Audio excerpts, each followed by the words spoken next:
কালকে মোটামুটি ক্লিয়ার আসলো, আজকে ও শুরুতেও একবারে 2 নম্বর গুলাই যেগু আছে ইউ টার্নিং ওটার মাঝে পুরা ওই দেখায়নি একটা কেড়ে কইয়া বোয়াত মানে ব্যাকডাউন হয়েছে। আর এটার দাঁড়াতে কষি কষি যার আপনারা দেখেন আর এখানে করে ভিডিওর আগে দিয়ে গেলে দেখতে পারবা। আর একটা যা এখন খাড়া আছে কেন পুরা আগে দিয়ে আমি করবারও দেখায়নি বাইরে ভাবতে এবার লাইট নাই ওই একটা যদি বলছে তো যা যখন দেখো এখানে যে খাড়া করে রাখা এখানে বাজে যাইতেও আসে না তো ওটা জমার পরেও তো খারবারটা লাগে। ওই দেখো মন্দিরের উপরে এই মাঝখানো পোয়াত ও যে খারবারটা এটা হইল গিয়া মন্দিরত দেখো এখন ফাতাই করিয়া এখন সিধা করিয়া দুইটা একলগে এখানে ব্রেকডাউন, একটার এক্সেল ভাঙিছে আর একটার কিতা হয়েছে জানি না।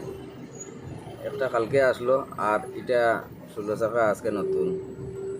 ও দুইটাই নিয়ে আজকের মোটামুটি যদি জাম থাকে রাস্তা তাইলে ওটা ভাইবে। আর জুলন ব্রিজের ওখানে একটা রাইডিং ছিড়িছে, 3টে গাড়ি আছে ওগুন তো লাগে আজকের জাম।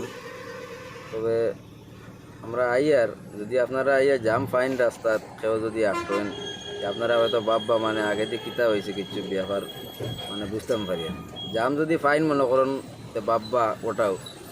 আর এই জায়গার মাঝে আইয়া আগে দিলে আমি তো সময় বাই খুব কেয়ারফুলে, কারণ গাড়ি যেখান পড়ছে এখানে তো গাডার গুডার সারা বাঙ্গিয়া লইয়া লামাত পড়ে গেছে গিয়া। এর লাগে যদি চাকাল আমেতে ঘুরিয়ে আইবার মতো মানে এই জায়গা সাবকাশ থাকতো না, সিধা ডাইরেক্ট নদীত বাংলাদেশ। এর লাগে বহুত হিসাব করিয়া এই জায়গাটা পার হইবা, কারণ